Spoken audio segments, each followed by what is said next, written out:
عبد الله نے مبارک فرمایي کدا سند نه وي نو لقال من شاء ما شاء. سند څه ته ویل کیږي؟ دا حدیث چا نقل کړی دی؟ د دې حدیث راوی څوک دی؟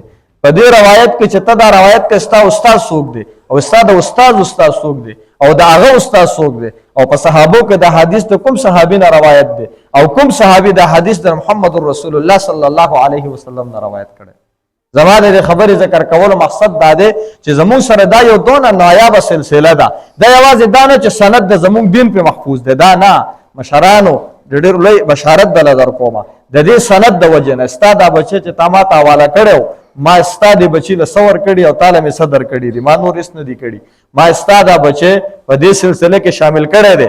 ته د خپل بچی نه تپوس وکړه ستا دا بچی په دې تسلسل کې نن د جناب محمد رسول الله صلی الله علیه وسلم شاګرد، دا د جناب محمد رسول الله صلی الله علیه وسلم شاګرد او د مدرسې هر طالب او د علم هر طالب العلم هر قرآن لستون کې هغه ته دا سعادت حاصل دی چې هغه بالواسطه د جناب محمد رسول الله صلی الله علیه وسلم شاګرد دی. نو لوی نسبت بل کې دی دا ستا بچی دا تا نه پیدا و، ستا وینه وه، ستا په کور کې لویېده، ما ته دې حواله کو، ما واپس تاله درکو، ستا بچی د خو د محمد رسول الله صلی الله علیه وسلم بالواسطه شاګرد دا د محمد رسول الله صلی الله علیه وسلم بالواسطه شاګرد دی. دا ډېره لویه سلسله ده.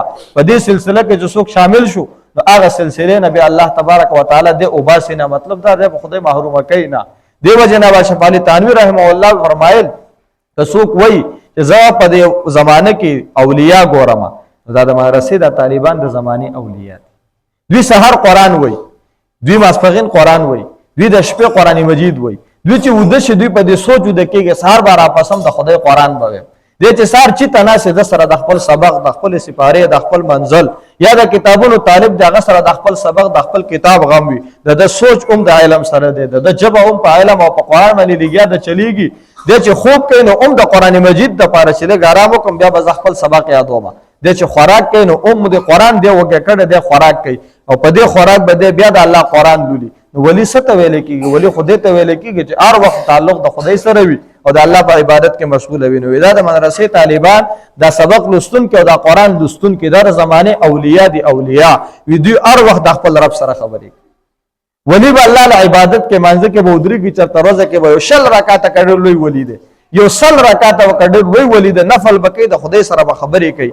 دا ډېر لوی ولي دی. ښه دی په 24 غنټو کې 14 غنټې او 15 غنټې د الله کتاب ته ناست دی، خدای سره خبرې کوي.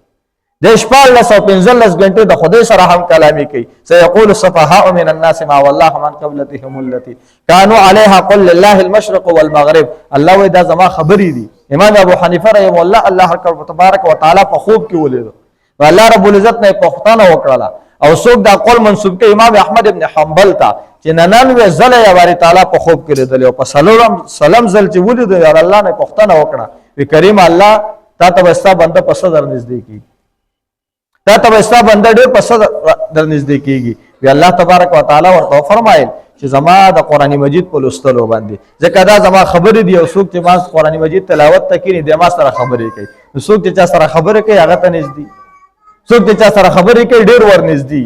اوس دا زمانه جدید شوه، د موبایل اوس څونه لرې خلک دا یې موږ ته رانږدې کړي دي. خلک هغه سفر او هغه تګ او هغه کار دپاره چې کوم د اوقات بربادول هغه اوس خلک سره چې کوم دی د هغې کمی هم نه محسوسوي. ځکه دلته یې ناسته په کراچۍ کې په ټلیفون کار کېږي، په بار ملک کې سکار دی په موبایل باندې کېږي. نو دا موبایل دا زمونږ ستاسو چې کوم دی د یو بل سره خبرې او ربط دی. الله تبارک وتعالی فرمایي دی چې دلته په ځمکه ناست دی قرآن لولي، دا زه په عرش ناست یم او زه د قرآن مجید اورم دی ما سره خبرې کوي. نو ټولو نه بنیادي شیز دا مونږ سره چې کوم دی سند دی. سند